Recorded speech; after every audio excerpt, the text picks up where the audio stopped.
네, 오늘부터 이제 베드로 후서 말씀을 보도록 하겠습니다. 이제 11월이 되었네요. 베드로는 그 예수님의 제자로서 이제 베드로 후서를 기록하던 때는 아마도 이제 베드로가 순교하기 바로 전이 아닐까라고 이제 학자들이 추측을 하는데요.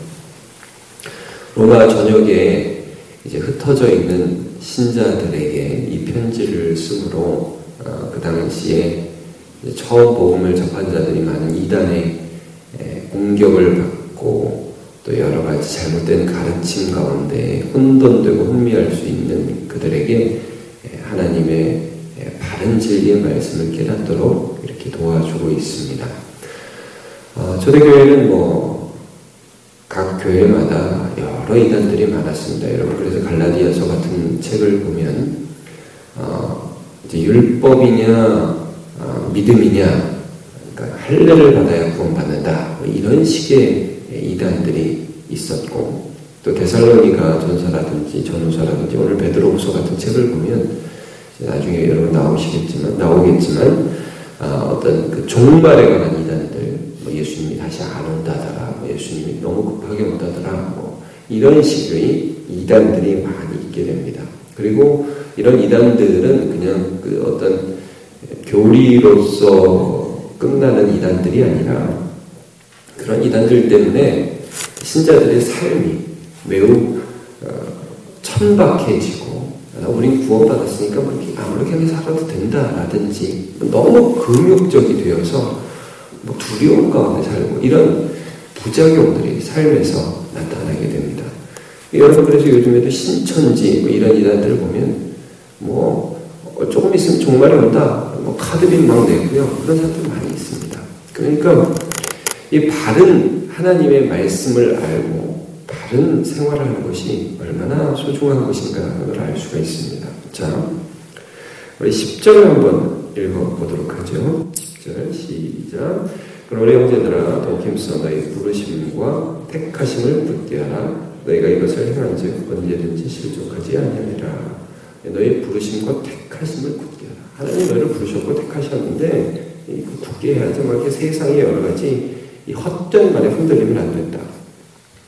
그래서 이제 이 서론적인 말씀에서는 어떤 말씀을 해주시고 계시냐 하면, 너희들이 예수 믿어서 믿음을 가진 자라면 단순히 아무렇게나 살아도 되는 자가 아니라 하나님의 목적이 있다는 거예요. 하나님이 너희를 불러서 이 세상의 정욕과 또 이 세상의 욕심을 따라 살아가는 그런 세상 사람으로 그냥 놔두려고 한 게 아니라 거기서 꺼내가지고 신성한 하나님의 성품, 구성경에는 신의 성품이라고 말씀했는데 이제 신성한 성품이라고 개역개정에 이렇게 나와 있는데요. 그 성품에 참여하게 하려 합니다. 그래서 오늘 제목을 믿음으로 신의 성품에 참여한 자 이렇게 잡았습니다. 자, 3절 4절 한번 같이 읽어보도록 하겠습니다. 시작. 그의 신기한 능력으로 생명과 경건에 속한 모든 것을 우리에게 주셨으니 이는 자기의 영광과 더불어서 우리를 부르신 이를 알면서 말미암음이라. 이로써 그 보배롭고 지극히 큰 약속을 우리에게 주사 이 약속으로 말미암아 너희가 정욕 때문에 세상에서 썩어질 것을 피하여 신성한 성품에 참여하는 자가 되게 하려 하셨느니라. 아멘. 예수 그리스도를 통해서 우리가 약속을 받았습니다. 너희가 이제 모든 죄를 용서받았고 하나님과 평화했고 하나님의 은혜에 있고 하나님을 바라고 즐거워하고 이런 존재가 되었습니다. 그래서 이제는 더 이상 정욕 때문에 썩어질 것들 가운데 그냥 살아가는 자가 아니라 신성한 성품에 참여하는 자다. 우리가 이 속이 변한다는 거예요. 제가 처음에 기도할 때도 잠깐 기도했지만 이 밖에 있는 것들도 물론 변하기도 합니다만 이 속은 그냥 옛날 성품대로 막 죄 짓고 이러면서 막 방만 형통하면 되는데 그게 아니라 이 형통이라는 것도 속에서부터 이렇게 막 나온다는 말이에요. 하나님께서 우리 속사람을 변화시켜 주신다는 말씀이죠. 구체적으로 그 속사람이 어떻게 신의 성품, 신성한 성품에 참여하게 되느냐. 5절부터 7절입니다. 같이 한번 읽어보죠. 시작. 그러므로 너희가 더욱 힘써 너희 믿음의 덕의 지식을, 지식의 절제를, 절제의 인내를, 인내의 경건을, 경건의 형제의 우애를, 형제의 우애의 사랑을 더하라 그랬습니다. 이 부르심과 택하심을 굳게 하는 것이 이러한 그 성품들을 우리의 속에 더하는 것을 의미합니다. 오늘은 그래서 간단하게 여기에 나와 있는 하나하나를 살펴보도록 하겠습니다.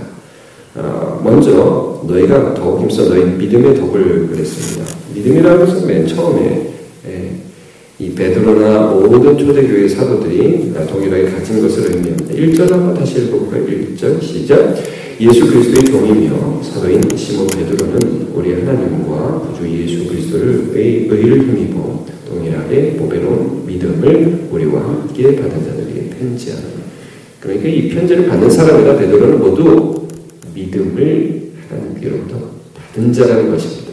이게 전제가 되면 예수 그리스도께서 보배로운 피를 흘려서 우리를 구원하셨음을 내 마음에 믿는다. 이것이 이 사도 베드로와 이 베드로 후서를 받는 수신자 간의 공통점이었고 또한 저와 여러분의 공통점이라면 그러면 그 다음부터는 이 다음에 오는 게 가능하다.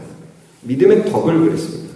덕은 아랫대라고 하는 말인데 탁월함을 가리키고요. 칭찬이라는 말을 가리킵니다. 믿음을 가진 사람은 이제 사람의 칭찬을 바라는 자가 아니라 하나님의 칭찬과 하나님의 인정을 바라는 자가 된다는 말씀입니다. 자, 갈라디아서 1장 10절을 제가 읽습니다. 이제 내가 사람들에게 좋게 하랴 하나님께 좋게 하랴 사람들에게 기쁨을 구하랴 내가 지금까지 사람들의 기쁨을 구하였다면 그리스도의 종이 아니니라 그랬습니다. 얼마나 믿음을 가진 자가 탁월한 덕을 하나님을 바라는 인생을 살게 되는가. 우리는 그런 자다. 이런 말씀입니다. 자, 지식. 덕의 지식을 그랬죠. 지식이라는 그노시스라고 말씀을 하고요.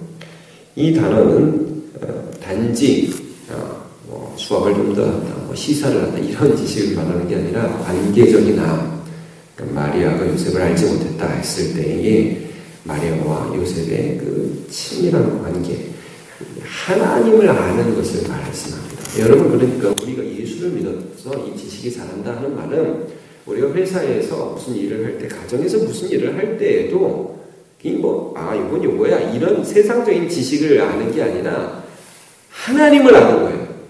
그 일을 하면서도 하나님을 아는 거예요. 하나님이 지금 나에게 용서를 원하시는구나. 나에게 사랑을 원하시는구나. 하나님은 이런 아름다운 것을 원하시는구나. 세상에서 다 죄 짓는 게 마땅하다고 얘기하지만 그러나 나는 이 순간에 하나님을 뜻을 따라서 저희롭게 순결하게 살아야 하는구나 라는 하나님을 아는 지식. 여기서 우리가 자라가는 것입니다. 원래서 3장 10절을 제가 읽습니다. 새 사람을 입었으니 이는 자기를 창조하신 이의 형상을 따라 지식에까지 새롭게 하심을 입은 자니라 그랬습니다. 그 다음은 절제입니다. 앵크라테리아라는 단어인데 절제라는 것은 이거죠. 내 욕심과 하나님의 뜻을 구별하는 거예요. 그러니까 여러분 뭐든지 내가 원하는 것은 금해야 된다. 이게 절제가 아니라 제일 좋은 거는 우리가 원하는 것과 하나님의 뜻이 맞으면 제일 좋습니다. 근데 이게 분리돼서요. 이게 지금 내 욕심이다. 그치는 거죠. 그렇게 할 수 있도록 하나님이 믿음을 주셨다는 거예요. 이게 믿음을 가진 자는 이게 가능하다는 말씀입니다. 자, 디모데후서 1장 7절 제가 읽습니다. 하나님이 우리에게 주신 것은 두려워하는 마음이 아니요 오직 능력과 사랑과 절제하는 마음이니 그랬습니다. 자, 그럼 인내도 한번 보도록 하겠습니다. 인내는 히포모네라고 합니다. 여러분 절제와 인내는 좀 다르죠. 절제는 자기 욕심을 다 그치는 것이고요. 인내라는 것은 하나님이 원하신다면 하나님이 이 길을 가기를 원하신다면 내가 좀 힘들어도 계속 가는 겁니다. 참아내면서 그 길을 쭉 가는 거예요. 이게 또 하나님을 향한 믿음이 있기 때문에 가능한 것입니다. 자, 누가복음 8장 13절을 읽습니다. 바위 위에 있다는 것은 말씀을 들을 때 기쁨으로 받으나 뿌리가 없어 잠깐 믿다가 시련을 당할 때 배반하는 자요. 참 믿음은, 하나님을 믿는 진짜 믿음은 시련의 때에 판가름 나게 되어 있습니다. 시련의 때에 믿음을 가지고 하나님을 계속 바라보는 그 믿음은 하나님께서 주신 것이고 인내를 이루게 되어 있습니다. 그래서 믿음의 길을 쭉 간단 말입니다. 가면서 하나님이 주시는 은혜를 경험하게 됩니다. 조금 어려운 틱틱틱 넘어지고 그렇게 하는 건 물론 연약해서 그렇죠, 우리가. 그러나 그때 하나님 믿음으로 우리에게 다시금 역사해 주시는 것을 우리가 알 수 있습니다. 자, 경건. 경건은 유세베이아라고 하고요. 이 말 뜻은 무슨 뜻이냐 하면 하나님을 향한다 이런 뜻입니다. 경건이라는 이 단어.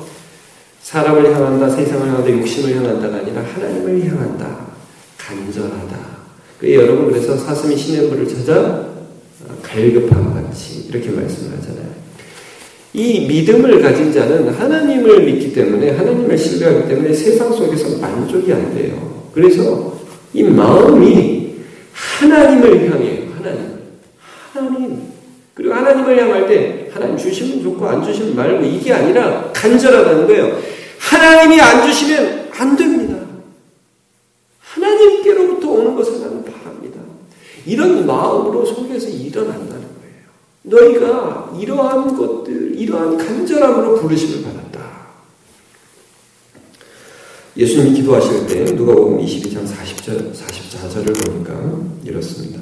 예수께서 힘쓰고 애써 더욱 간절히 기도하시니 땀이 땅에 떨어지는 빗방울 같이 되더라. 예수님은 이 땅에서 사람으로 오셨을 때, 기도하실 때 하나님 뭐 주시면 좋고 안 주시면 말고 그게 아니라 하나님만 바랬습니다. 하나님만 향했습니다.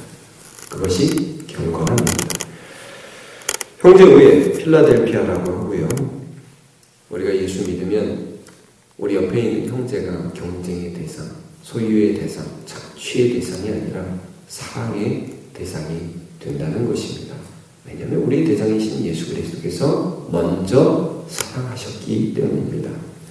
요한일서 4장 20절을 보면 누구든지 하나님을 사랑하노라 하고 그 형제를 미워하면 이는 거짓말하는 자니 보는 바 그 형제를 사랑하지 아니하는 자는 보지 못하는 바 하나님을 사랑할 수 없느니라.